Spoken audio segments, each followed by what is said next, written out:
Okay. So, I want you to get your worksheet on ABM2 nang sa ganon,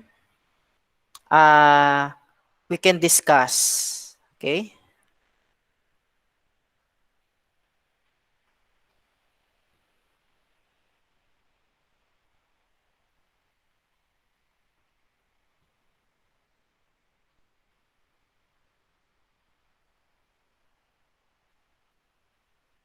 Okay, so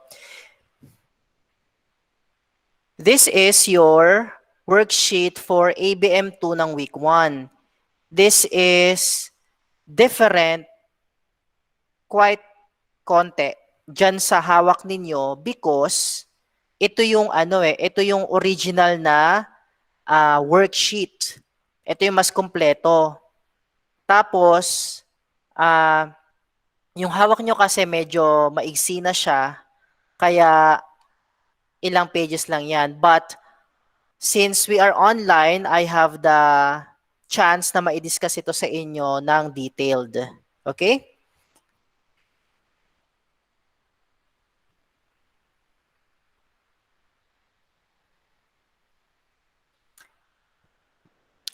May papasok pa ba? Okay, let's do this ha kasi I'm trying to record every discussion na gagawin natin. Nang sa ganon, pwede niyong panoorin after. Ngayon, kapag may pasok ng pasok, nasisira tuloy yung discussion natin. So next time ha, pag magsa-start tayo ng 1:30, pasok ng mas maaga ha, para yung recording natin hindi magulo. Okay, meron pa ba? We're 11. Sige. Okay. Hawak ang worksheet. So, this is ABM2. Continuation nito nung ABM1 ninyo. Review. During our ABM1, our last lesson was about journalizing the merchandising business. Unlike service business, mas madami ang accounts or there are additional accounts on merchandising business na wala doon sa service business natin. And also, sa service business, one way lang ang journalizing. Ibig sabihin, si business owner lang ang nakakapag-journalize. But, kapag merchandising ka kasi, you can journalize both ways. You are the buyer and you are the seller. So, kaya mas mahaba ang journalizing ng merchandising. For ABM2, we are not into journalizing anymore. We are into financial statements na kapag nakapag-journalize ka na, kapag nagawa mo na yung buong worksheet, kapag nakumpleto mo na siya hanggang doon sa may profit, magsisimula ka na sa paggawa ng financial statements. Okay? So, for this, we are just going to discuss the first financial statement, and that is the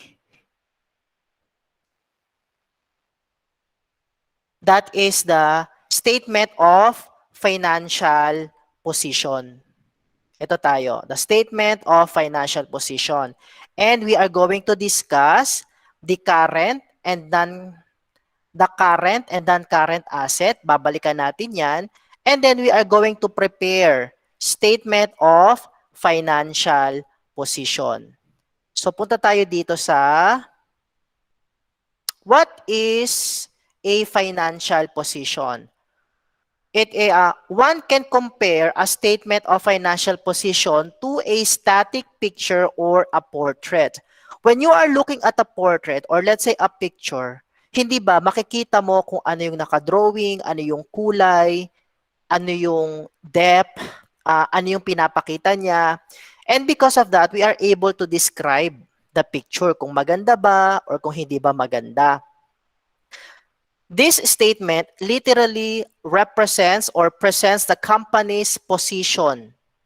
When it comes to its resources or sa assets niya, pinapakita dito ang kanyang assets, ang kanyang mga obligation or kanyang mga liabilities, and also ang kanyang equity or the shareholders' equity.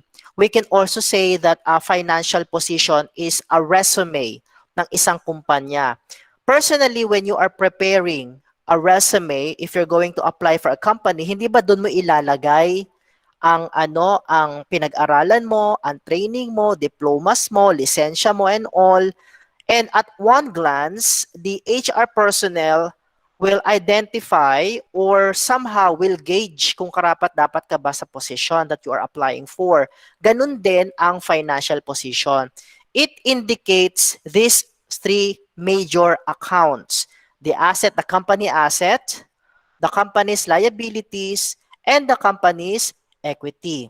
Now, the date in this statement is always as at. Dapat nakalagay as at. Kunyari, or as of the end of the period.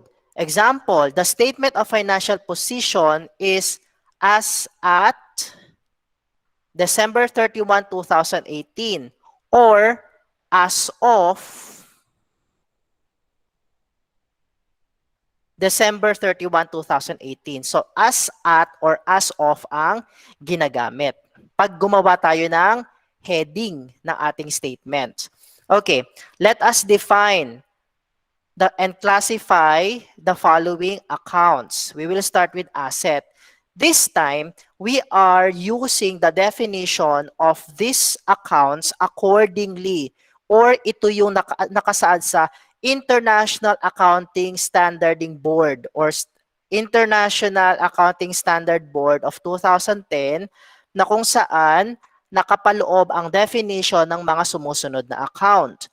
So the conceptual framework for financial reporting, which is the IASB of 2010, defines asset. Paano ba siya dinidefine doon?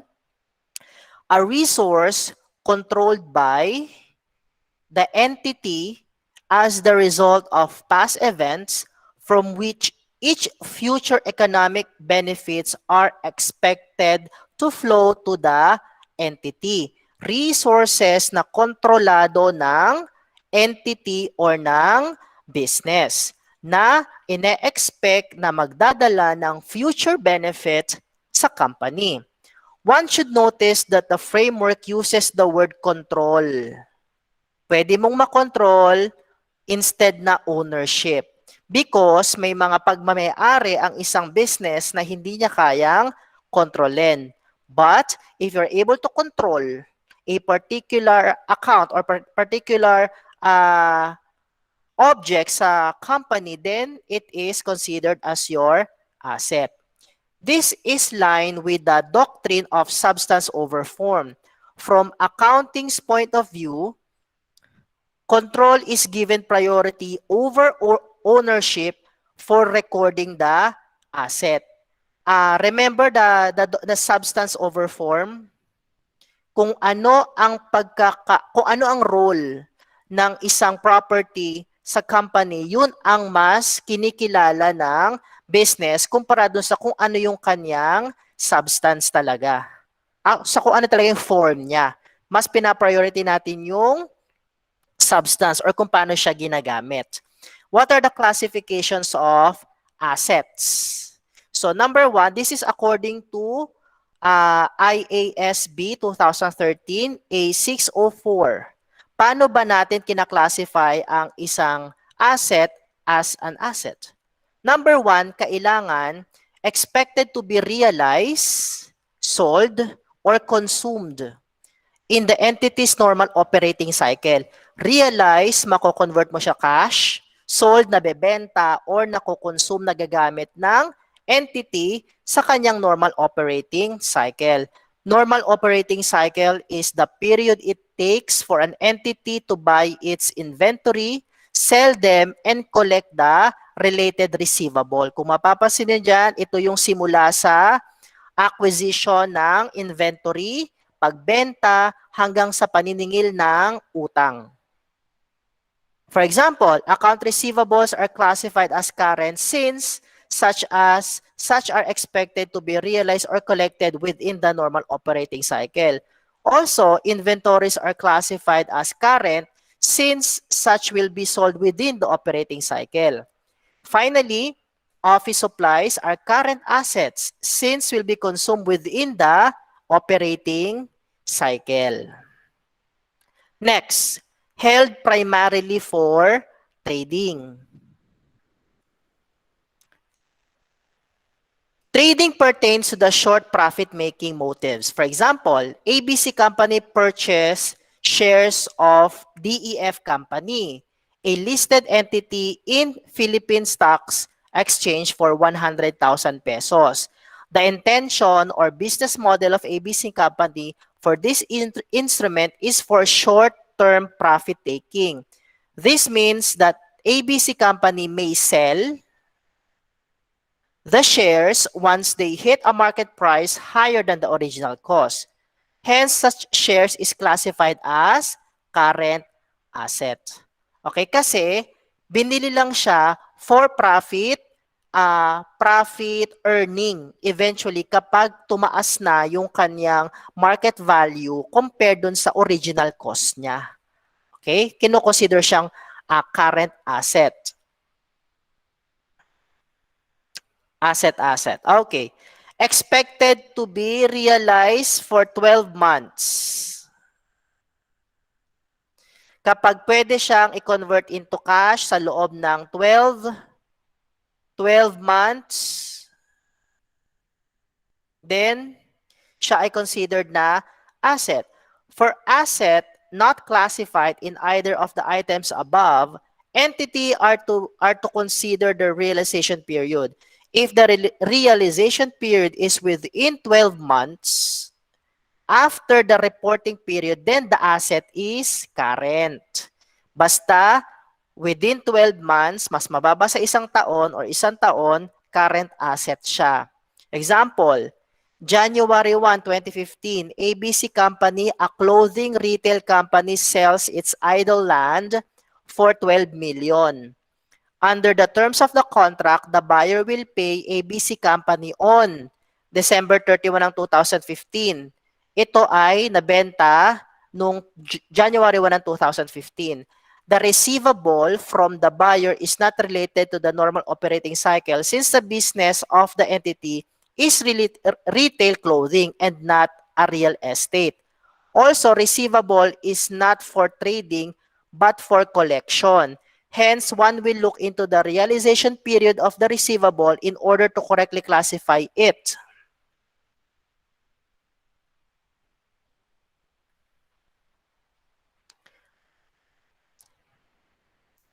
It is noted that the collection is on December 31. Hence, the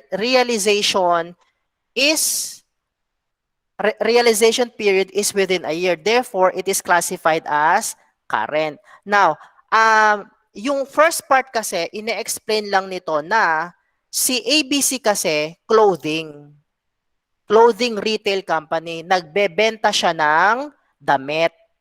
Kung ano man ang damit niyan, kunyari, Bench, Pen Shop, H&M, Lee, mga ganon. Pero, ang binenta dito this time is lupa. Okay, lupa yan.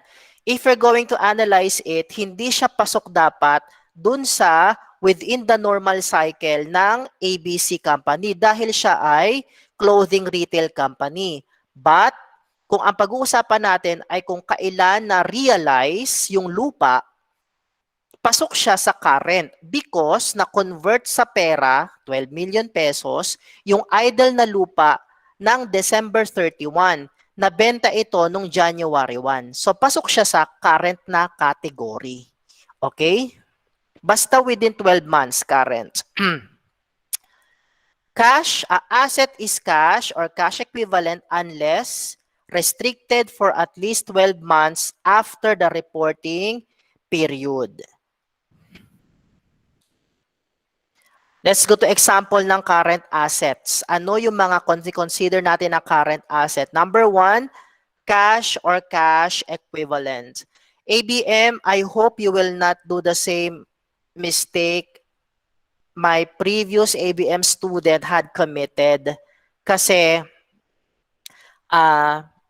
when you are asked, what is cash? Ano yung cash? Ganon. You should have defined it as cash includes bills and coins on hand, bank accounts, and operating funds. Or kung hindi man ganyan ang ibig sabihin yan, or kung hindi mo man siya may memorize, at least you know that cash doesn't involve the coins and the bills only. Or hindi mo pwedeng sabihin na cash, understood naman yon, alam na natin yon, cash. Okay, that was the answer of my previous ABM student. As an ABM, cash includes bills and coins. Kulang pa nga to eh. Bills and coins in the register and on hand, cash on bank accounts, and the operating funds. Okay? Kino-consider na cash yung nasa bangko. Kaya pag sinabi mong may pera ka ba, pag hindi ka pwedeng sumagot ng wala akong pera or wala akong cash kapag sinabi mong by definition ng cash. Kasi kung may pera ka sa bangko, therefore, may cash ka. Nasa bangko nga lang. It's more appropriate to say, wala akong cash on hand. Walang cash ang wallet ko. Ganyan. Pero pag sinabi mong wala akong cash, para mo sinabing wala ka rin pera sa bangko, wala kang pera sa alkansya, wala kang pera nakasil sa baul. Ganun yon, ha? In this point, pag sinabi natin cash, yan ang mga ibig sabihin nun. Kasama dyan si bills, si coins, ayan o, inside the restaurant register, kasama yan. Are included in a company's cash account, yung cash deposit na nasa bangko, na nakapangalan sa kumpanya, unless restricted. Take note, also cash deposited in the bank under the company names are also classified as cash unless they are restricted. Sir, paano nangyayari yon? Pera ko yun sa bangko. Bakit magiging restricted yon or hindi ko kayang withdrawin? If you are listening and watching to the news right now, just weeks ago, na-freeze ang account ni Manny Pacquiao because of the tax evasion case that is being sued on him by the Bureau of Internal Revenue. Kasi daw, hindi daw siya nagbabayad ng buwis. Government has the power to freeze any account of the person they suspected they suspected to be doing something illegal pagdating sa pera. So kahit na milyon-milyon ang pera ni bilyon-bilyon ang pera ni Manny Pacquiao sa bangko, it is now restricted kasi hindi na niya pwedeng tawaging cash niya yon kasi ni-restrict siya ng Supreme Court. Only the Supreme Court has the power naman na gawin yun eh. So hindi niya yun magagalaw. So hindi siya pwede i-consider na cash ngayon. Okay? Finally, operating and working funds. Operating tsaka working funds are also considered cash. A common example is the petty cash. Ano ba yung petty cash? It is the cash na nakatago, nakaset aside, na naka-allot sa isang operation or sa isang activity na hindi naman talaga kasama sa operation ng business. Kailangan lang talaga because hindi may iwasan. For example, your business is clothing business ka na lang. Katulad nun kay ABC company, let's say Bench or H&M. Your operating cycle involves pagbebenta ng damit, syempre. What if isang beses you have to ask your liaison officer na pumunta sa isang branch because you have to deliver a pertinent document. So yung liaison officer mo, kakailanganin niya ng pamasahe, kailangan niya ng panggasolina. Hindi mo yun pwedeng kunin sa cash register because the amount on the cash register reflects the sale of the store. Kukunin mo yun sa petty cash. Yun, yung mga extrang gastusin na hindi naman talaga kasama sa operation. Okay? Next, trade accounts receivable or simply account receivable. Current yan. These are the amount owed by the customer to the entity. Mga singilin ng businesses or ng company sa kanyang mga customers. Ordinarily, entities sell on credit over cash. The entity record a trade account receivables while waiting for the collection of cash on due date. The trade account receivable are called open accounts since they do not have documentary support other than sales contract. Notes receivable, ito yung mga promissory notes. The other term for note receivable is promissory note. There are three important elements, key elements ng promissory note. Number one is the principal amount. Magkano ang inutang na pera? Pangalawa, kailan magmamature or the maturity date? Kailan magmamature ang inutang na pera? At ang pangatlo, interest ng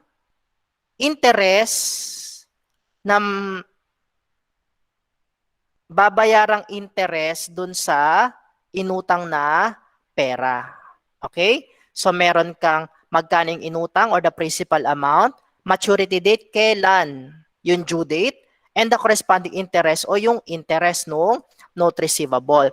A well-constructed note receivable ay pwede pong ibenta. Okay, pwede mo yan ang gawin mong pambayad. So instead na sa'yo pa magbabayad yung nagkakautang sa'yo, doon na sa ibang tao kasi naibenta mo na yan. And then we have the interest receivables. These are interest receivables are related to notes receivables. Yung interest dito, yung corresponding interest na kikitain mo dahil sa note receivable na in-issue ng isang client, interest receivable ang tawag doon. Okay? Interest receivables are collectible amounts due to the cost of borrowing money. Interest is computed as principal multiplied by interest rate multiplied by related time factor, or simply interest equals principal times rate times time. Do you still remember? Interest, bakit dilaw?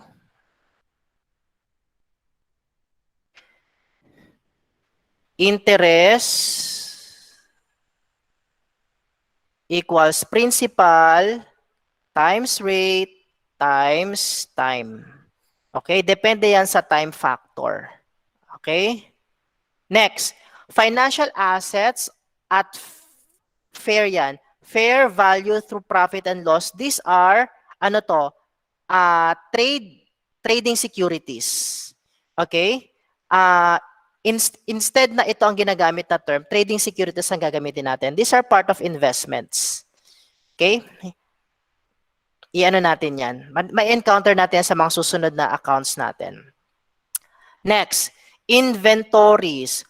According to this, inventories includes the following items as part of inventories. Meron kasi tayong tatlong klase ng, or parang tatlong stages ng inventories.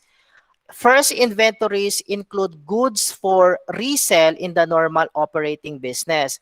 These are conventionally called finished goods. Ang finished goods, yan na yung nakikita ninyong inventory sa mga tindahan, sa mga grocery stores, sa mga shops. Yan na yung mga delata, mga noodles, mga items, mga clothes, mga shoes, mga pants, mga bags. For example, a real estate company selling land will classify their land as inventories, as such are held for sale in the normal course of business. Ang inventories, tandaan yung term na yung held for sale. Sila yung mga nakatago muna bago ibenta. Pangalawang inventory includes in the process of production. These are conventionally called as work in progress or goods in process. For example, bigay tayo ng example. Your business is selling processed meat, longganisa, tocino, hotdog. Okay? Ang finished goods mo Ang finished goods mo dyan, syempre, yung nakapack na longganisa, nakapack na hotdog, nakapack na tocino.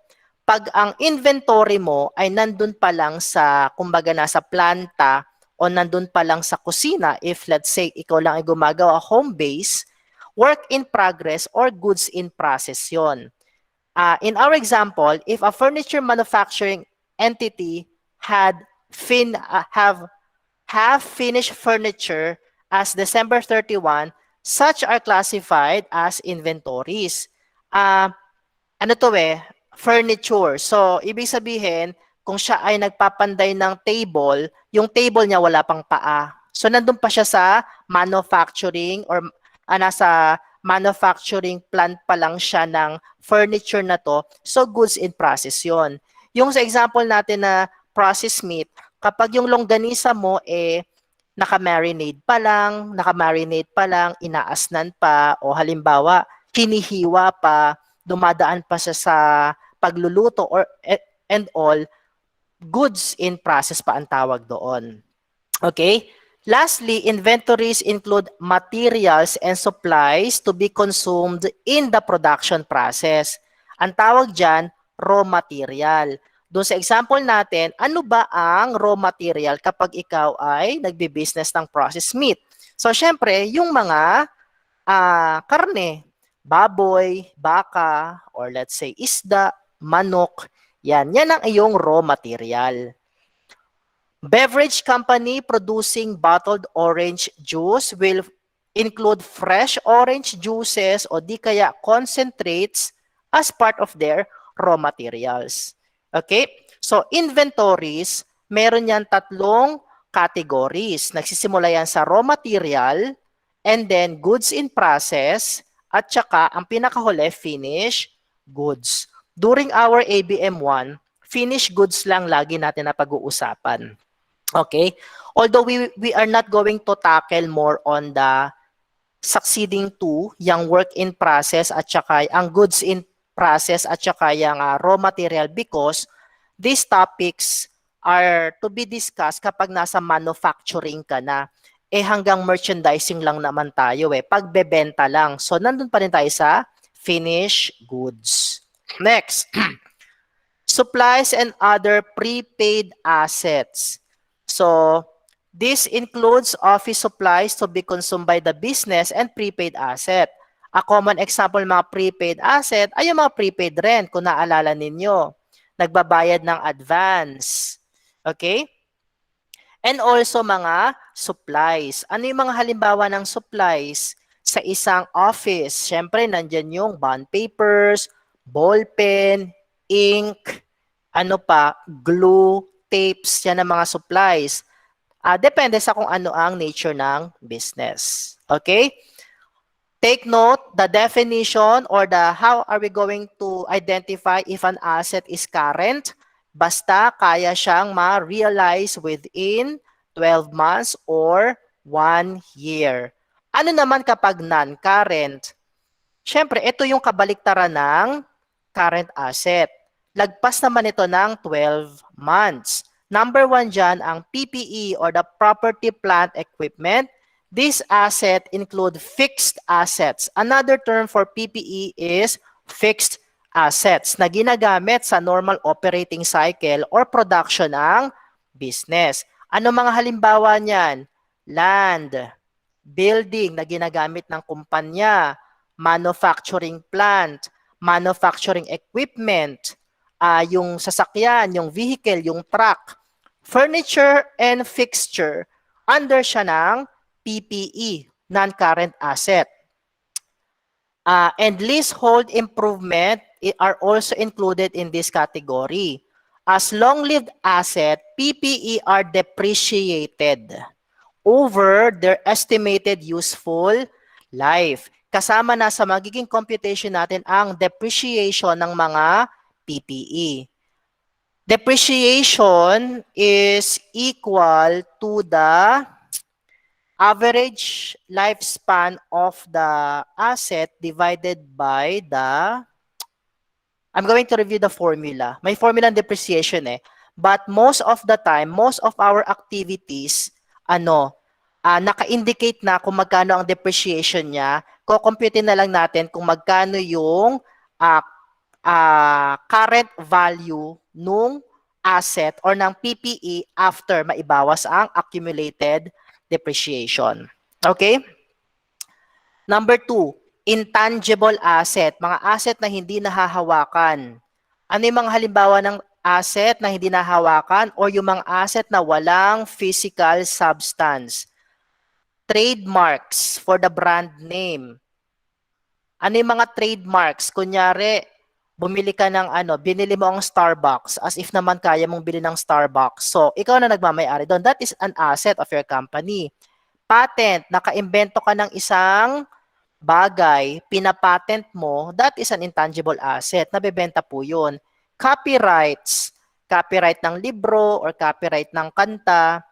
Kaya nitong nakaraan, or this pandemic, maraming sumisikat na na mga sa YouTube, sa mga TikToks, but then karamihan sa kanila take down yung video because of this issue, yung copyright issue na yan. Because maybe the music that they are using are copyrighted. Okay? Try nyo yan kasi kapag ako nag-upload ng video sa Facebook ko, tapos lalagyan ko ng background music kunyari, katulad nung nakaraan, pinost ko yung isang video tapos ang background music ay yung yung Other the same, that I wanted to. Ay, nalimutan ko yung lyrics eh. Nalimutan ko yung title nun eh. Ano lang siya, tumagal lang siya ng 1 minuto. Tapos meron na akong meron na akong na-receive na notice from Facebook na copyrighted daw yung kanta. So they have to remove halos 1 minute nung tugtog. Yung video ko 1 minute and 10 seconds lang. Di walang silbi na yung 10 seconds. So ganon. Because that is considered asset. May nagmamay-ari nun. Sir, bakit sa TikTok? Pwedeng gamitin yung tugtog tapos basta lang ako sumayaw doon.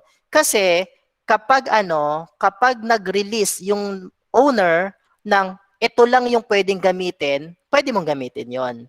Kaya tignan niyo yung mga available na music sa TikTok, 15 seconds, ganun lang, 15 seconds, 20 seconds, yun lang ang ini-issue nila, yung pinaka-highlight lang, but not the entire music. Because of this is still considered kasi an asset eh. Intangible assets with definite useful lives are amortized over their useful life. Those with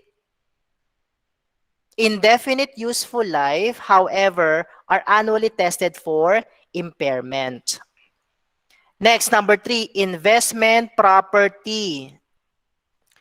Generally, investment properties are long-lived assets, not used in production. The company's intention for this asset is to lease out for long-term capital appreciation. Investment properties, mga asset yan na pinapaupahan. Okay? Number 4, biological asset. May tinatawag tayong biological asset. Ito yung mga assets na buhay. Living plants or animals held by the business for resale or for breeding. So kung ikaw ay plantita, so meron kang biological asset. Kung ikaw ay naghahayop, meron kang biological asset. These assets include trees sa mga plantation like the Del Monte Plantation, Dole Plantation, yung Nescafe, yung pataniman ng kape, ng Nescafe, coffee plantation, those are biological asset.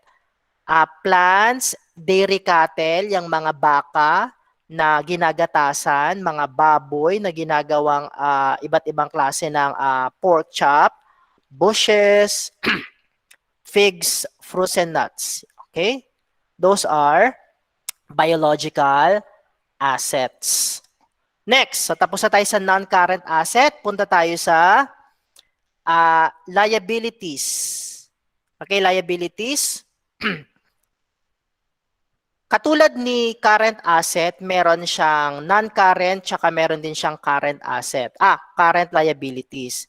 According to this, liabilities as a present obligation arising from past events, the settlement of which is expected to result an outflow from the entity of resources embodying economic benefits. Okay?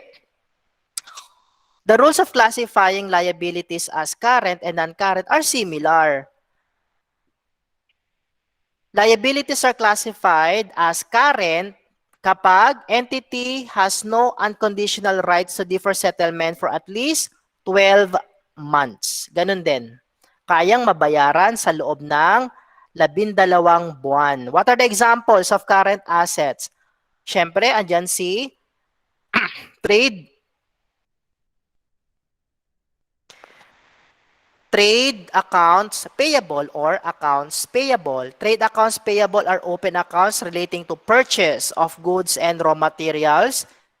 If the seller has account receivable for uncollected accounts, then the buyer will have accounts payable. Kung meron kang uncollected na accounts receivable, meron namang payable. Next, kung merong notes receivable, meron din namang notes payable. Same din. Kung meron kang interest receivable, meron ka ring interest payable. Accrued expenses. These accounts pertain to expenses incurred but not yet paid. Mga expenses na na-incur mo na or nagamit mo na pero hindi mo pa sila nababayaran. Anong halimbawa ng mga accrued? Salaries or accrued salary ng empleyado, rent, o di kaya utilities. Basta, pwede ko bang palitan ng kulay nito? Pwede ko naman palang palitan eh. Ano bang maganda ito? Ito na lang pula. Okay. So, kapag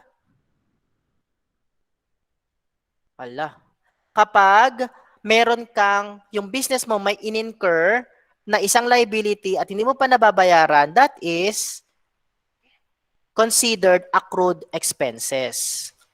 Next, income tax payable. Siyempre, kung meron kang interest receivable, meron ka rin namang income tax payable. Income tax payable are computed at 30% of the corporate tax income. Ito naman kapag ano? Kapag corporate na, 30% kasi yon. For sole proprietors, however, their taxable income is subjected to the graduated tax rates. Income taxes are normally paid in the 15th of April of the succeeding year. Kaya pagdating ng mga ganitong panahon, ang BIR ay napaka-busy. Kasi bayaran niya ng buwis ng lahat ng mga establishmento or business entities. Next, non-current naman. So long-term debts, these are accounts represents bank loans as a source of financing for the entity. Kasi kapag lumagpas na ng 12 months ang utang, long-term na yon. Long-term debt can be in a span of 5 years and almost years to almost 25 years. Also, most loans are serial loans. Ibig sabihin ng serial loans, taon-taon binabayaran. Hindi siya isang bagsakan. It means that the principal is due every year. Based on definition, a portion of serial loans will be current while the non-portion is non-current. May nagtanong nito sa akin eh. Ano ang pinagkaiba ng current, non-current, at saka current dun sa serial loan kapag naka-long-term debt ka? So, let's have an example computation. So, let's say, nangutang ka ng 500,000 pesos. Ayan. Pagkatapos, year 1, sabihin na natin na every year magbabayad ka ng 100,000 for the next 5 years. So, year 2, year 3, year 4, year 5. Sa unang taon, nagbayad ka ng 100,000. magkano na lang magiging balance mo? So may balance kang 400,000. So pagdating ng pangalawang taon, magbabayad ka ng 100,000, ito magiging 300,000 na lang. And so on and so forth. Ito yung kinoconsider natin na current portion ng iyong long-term debt. Yung nandito, ang tinutukoy na non-current portion. Kasi ito, nabayaran mo na. Ito, hindi pa to bayad. Every year kasi, pag kino-close mo ang libro, kasama ito sa ini-indicate. Ilan na yung naibayad at ilan pa yung hindi mo pa nababayaran. Okay? Continue. Bond payables, ganun din. Bonds are contract of indebtedness sold to a certain individual. The evidence are bond certificates or kung anumang certificates. Okay? Ano tayo hanggang 12, hanggang 2:30 tayo. The statement of financial position, dito tayo sa parts. You will start with the heading. Ito. Nasa ng heading natin dito. Ayan, this is the heading. Pero wala itong as of, as at. Dapat meron ito. Okay?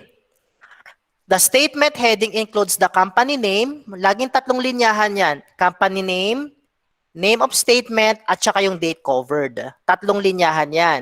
So, meron ka ditong name, UI Law Office, pangalan ng statement, statement of financial position, at yung date, as of December 31, 2015. Dapat meron kang as of or as at. Next, asset section. So, dito,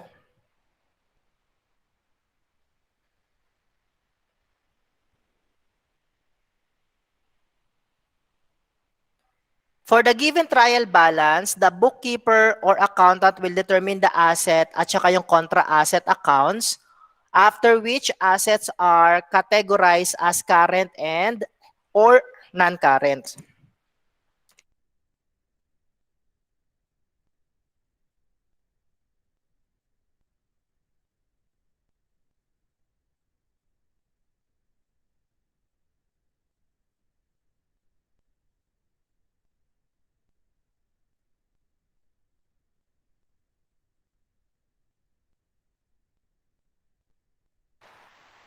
Game. So, ang step 1 is to categorize the following accounts as asset, as current at saka non-current. Pagkatapos, finally the current asset and non-current assets are arranged by liquidity. Anong ibig sabihin ng liquidity? Kung sino yung pinaka mabilis ma-convert sa cash, yun yung nasa unahan. Tapos, dire-diretso na yan.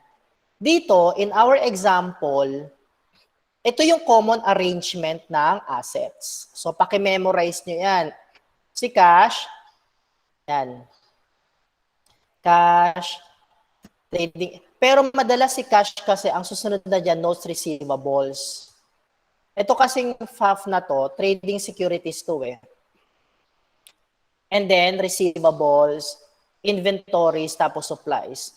So, in our example, so meron tayong cash, susundan ni receivable, prepaid rent, office supplies. Tapos, pagtapos na lahat ng current asset, you will add the current asset. Susundan mo siya ng non-current asset.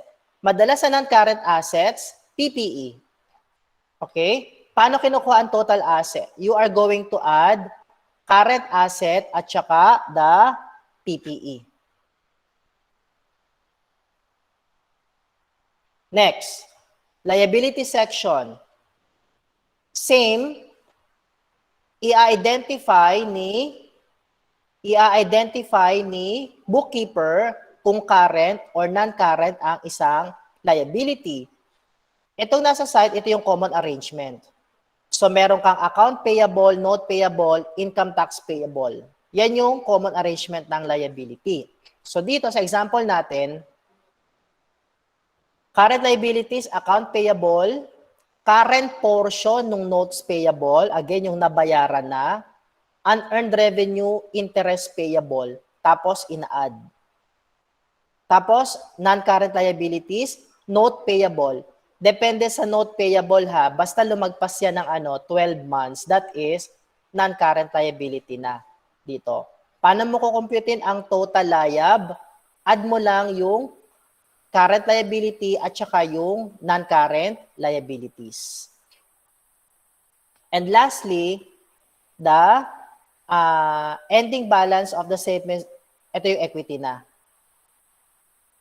So, tingnan natin kung ano magiging itsura niya. So, ito dapat ang itsura niyan. Ito yung buong itsura niyan. This is your statement of financial position. Yan ang pagkakasunod-sunod niyan. Asset, current asset, non-current asset, then total asset.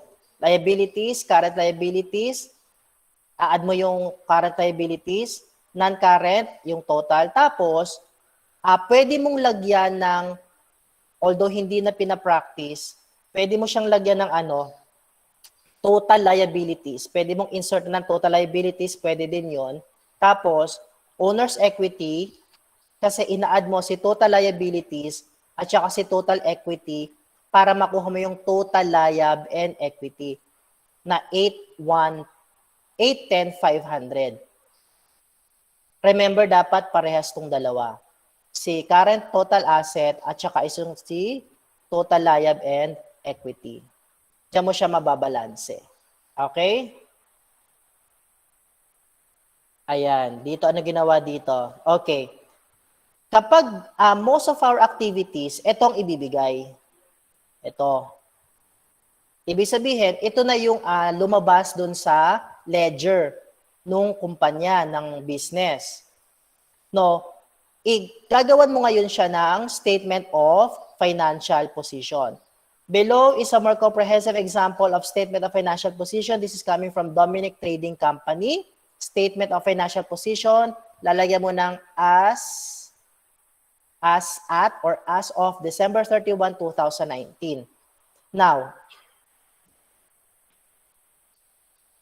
iba pala pa ganito. O, tingnan ninyo ha. Ganito pagtingin dyan. So, una, observe. Sir, saan nakuha tong cash and cash equivalent? Bakit ganun? Siyempre, palitan natin ang kulay para hindi naman Hala. Ito. Kapalitan natin yan dito. Gawin natin dilaw. Ayan. Okay. Una, syempre, kailangan mo ng cash, diba? Kung titignan mo, first thing you need to do is tignan nyo muna lahat ng accounts.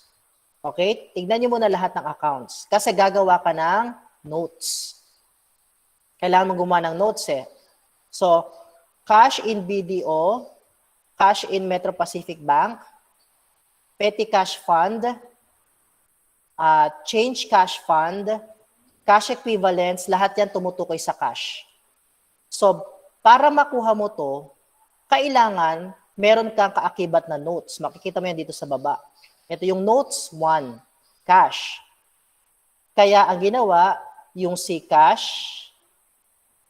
cash in BPI, cash in Metro Bank, petty cash fund, change cash fund, tsaka cash equivalent, pinagsama-sama dito para makuha yung total na 1,119,250.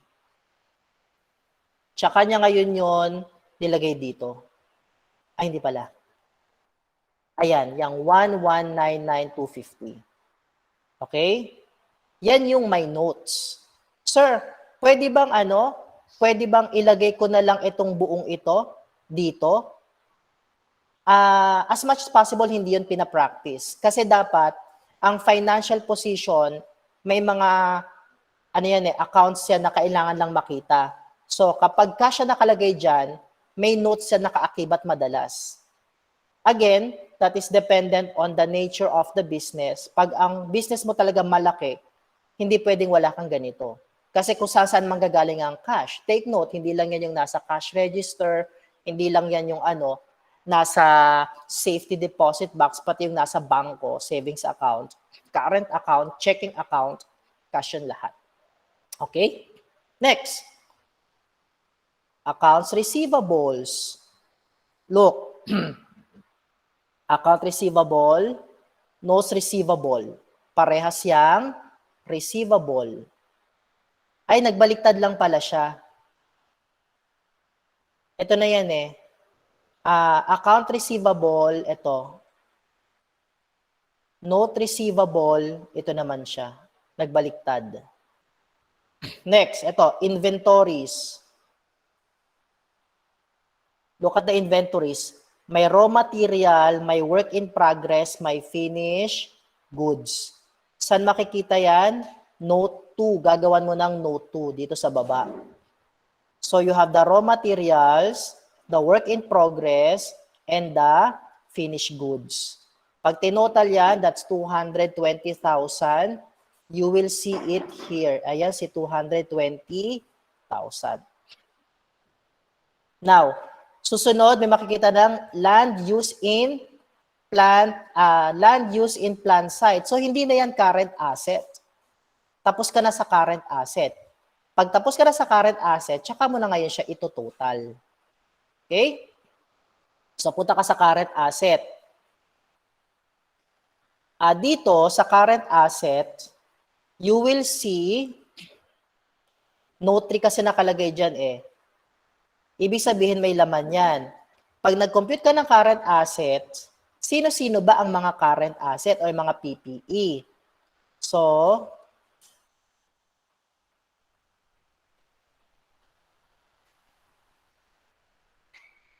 etong si plant, si building, huwag kakalimutan si depreciation ng plant building, fixture, depreciation, si patet ba kasama sa PPE? Hindi. So, tandaan niya mga values na yan ha. Kasi, pag nag-compute ka ng net amount ng PPE mo, ganito itsura.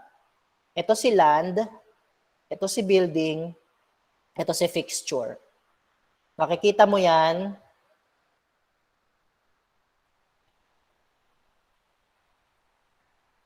Ayun.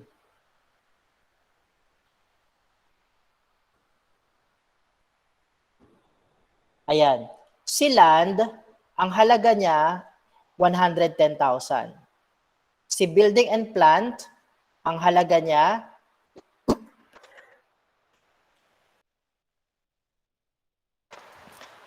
ang halaga niya, 220,000. Si fixture, ang cost niya ay 110,000. Ayun siya. So, that is the cost. Tapos, below is the accumulated depreciation. Si land, wala yang accumulated depreciation because perpetual asset yan. Hindi yan nagmumura. Si building and plant is negative 22,000. Ayun ang kanyang depreciation. Si fixture, 110,000. So, naka-minus doon. And then, what is your carrying cost? Ima-minus mo lang, ima-minus pababa. So, si land, wala namang ima-minus dyan. Si building, 220,000 minus 22,000, ayan. 110,000 minus 11,000, 99,000. And then, i-add mo lang lahat ng carrying cost. And that is 407,000. Dito mo ngayon makikita si 400,000. Kaya tignan mo, ang PPE niya naka-note 3. Summary na lang ang nakikita dito. Okay? O next, anong susunod? Meron kang investment property. Saan nilagay investment property? 110,000. Ito to. Investment property pala. Punta muna tayo sa note 4. Intangible asset. Kasi change color.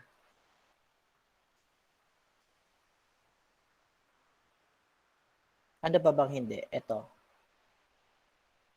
Okay. Si patent, tapos accumulated amortization patent, trademark, tapos trademark amortization. Ayan. So, yan sina patent. Dito may makikita sa Note 4. Katulad din doon, sa PPE kanina, so meron kang patent, 110,000. Trademark, 110,000 din. Tapos, accumulated depreciation, 11,000 para kay patent. 11,000 din para kay trademark. Tapos, subtract mo lang, 110,000 minus 11,000 is 99,000. 110 minus 11,000 para sila 99,000. Kunin mo lang ang carrying cost, add mo horizontally. So, dito mo siya makikita. Ayan si 198,000. Next, ang investment property, ito siya. Huwag ko nang ibahin ng kulay. Ay, ibahin natin ng kulay.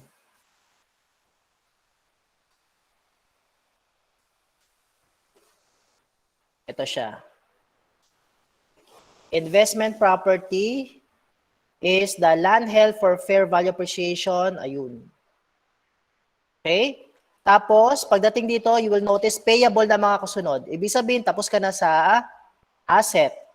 So, a-add mo na to. Total current asset. Ayun. Total non-current asset. Ito.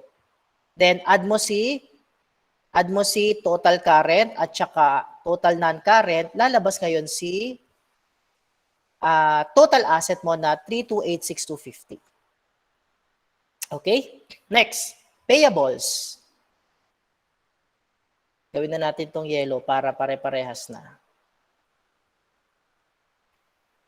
Accounts payable, note payable, notes payable, current portion, wait lang, kasi makukuha yan sa long term eh. Punta muna tayo sa interest payable, income tax payable. Ay, baliktad pala. Ito palang interest payable, yun ang income tax payable. Okay. Paano mo makukuha yung current portion? Current portion ang ini-indicate sa liability. Ang non-current portion ini-indicate sa non-current liability. Ang utang niya dito ay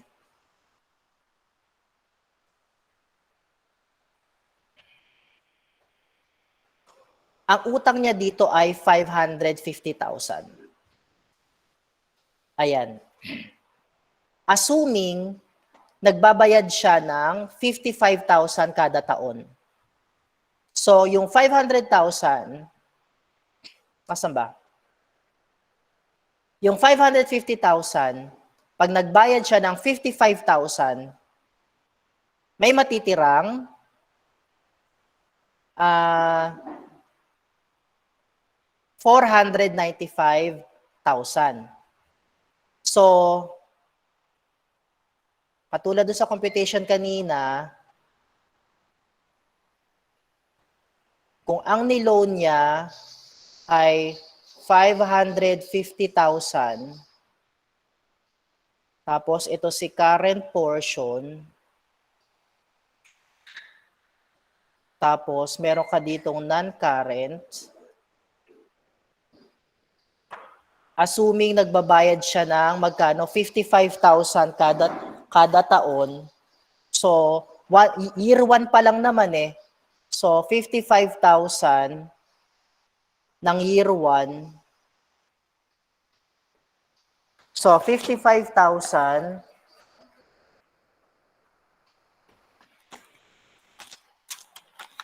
kapag yung 550,000 minus natin ng 55,000, may matitirang yung iba.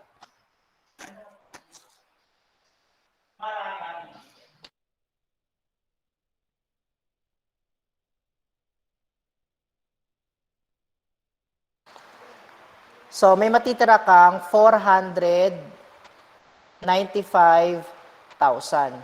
Ito ang current portion. Ito ang non-current portion. Now, kung pagdating ng year 2, nagbayad ka ulit ng 55,000, hindi 55,000 ang i-indicate mo doon ha. Wait, 495,000 minus another 55,000, may matitira ka lang na 440,000. So ito ang naka-indicate sa non-current. Ang naka-indicate sa current mo ay 110,000. Ganon ha. Hindi yung 55,000 lang. Kailangan kung magkano na yung naibayad mo. Pero dito kasi, isang beses pala naman magbabayad. So, for the current portion, ayun si 55,000. For the non-current portion, ayun si 495,000. So, ibig sabihin, 495 na lang ang utang niya, nakapagbayad siya ng 55,000. Okay? Ganun yon ha. Tapos, ito may kulay na to. Last na is the capital, the 2296250. That is your Mendoza's capital or the equity. So you are going to add the current liabilities, ayun ang total current. Wala namang, hindi na nilagyan ng total for the non-current liabilities. Ang ginawa na lang dyan, itong 495,000 plus ito, plus the 2 million equals the 3286 na 3286,250 na na total para bumalanse siya dun sa total asset na nasa itaas. Ayan, pareha sila Ganon ha, ganon ang sa kanila. Pagtingin dito. Kasi kailangan yan may notes. Okay?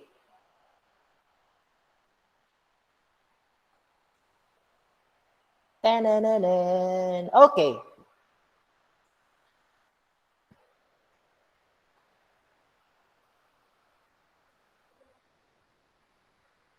You can answer the engagement na. Ito, madali lang yan. Ito naman, based on these accounts, you can answer this. Tapos, dalawa yan. And then, ito, trial balance of Raymond Arbolida Company. Gagawa nyo siya ng, ilan ba to? Dalawa? Ay, hindi to ang nasa ninyo. Ito ba yung nasa worksheet ninyo? Ito yung original na worksheet eh. Anong nakalagay sa inyo? Anong worksheet ang nasa inyo? Anong laman yan?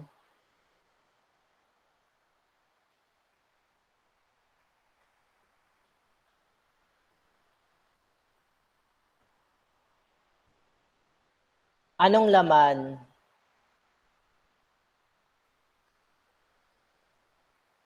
Hello?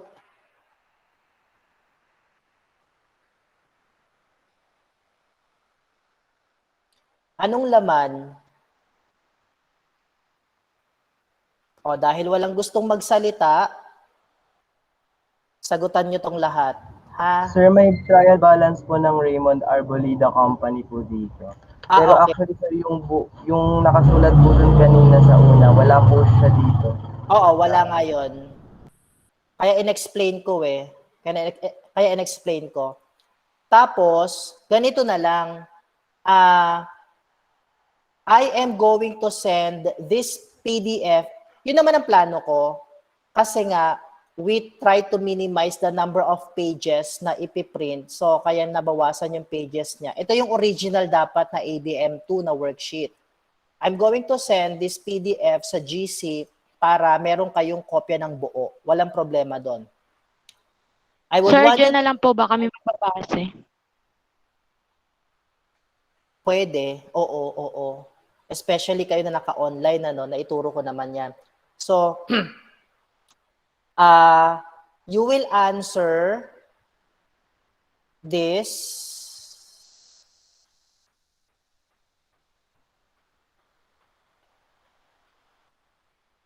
Ayan, you will answer the engagement. You will answer all of this. Tapos, ilagay nyo siya sa, dalawa to eh. Mahaba-habang budget na nito, pero Paano ba? Yellow pad or Excel? Walang problema. Basta naka-picture tapos send sa akin. Like last time para checkan ko doon. Okay? Itong mga to, pwedeng dyan yung sagutan. Ito, pwedeng dyan yung sagutan. Ito, pwedeng dyan yung sagutan. Pero ito, Excel or sa yellow pad. Walang problema. Meron tong supporting notes dapat, ha? Nandito yung parts ng financial position. Okay? And then, we will check this on. I will submit nyo sa akin tapos i-discuss natin next meeting, most probably sa Wednesday. Okay? Sasend ko to sa inyo. Question?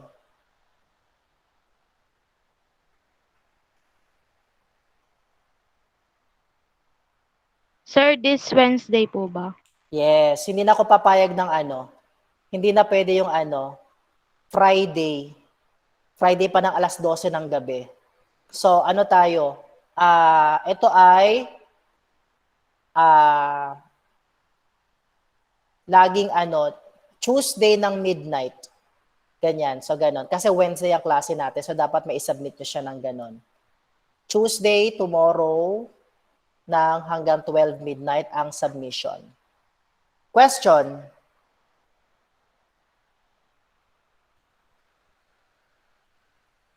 Check natin chat box. So, wala rin namang nagpo-post sa chat box. Wala nang question. 5, 4, 3, 2, 1. Okay. So, kung wala nang question, paki-turn on ng camera, pa-attendance ako. Nag-attendance kayo sa sa attendance kayo sa link, ha?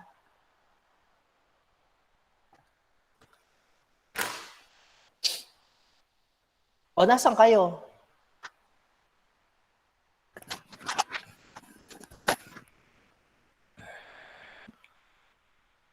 Ay, sir, yung lahat po bang nasa PDF na isasend nyo, yun na po yung sasagutan namin totally tapos ipapacheck sa inyo sa Wednesday din.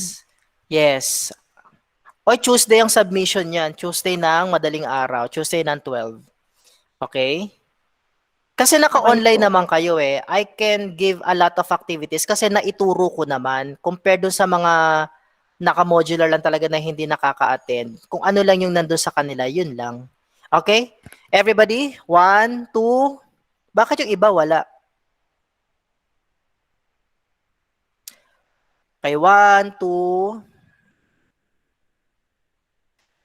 Again, one more. 1, 2. Okay. Intayin nyo yung PDF within the day, ha? Kung wala ng question, sige, that's it for today.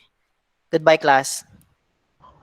Goodbye, sir. Goodbye. Goodbye, sir. Sir. Thank you Goodbye po. po. Thank you. Walang Bye, tanong ha, sir. walang question ha.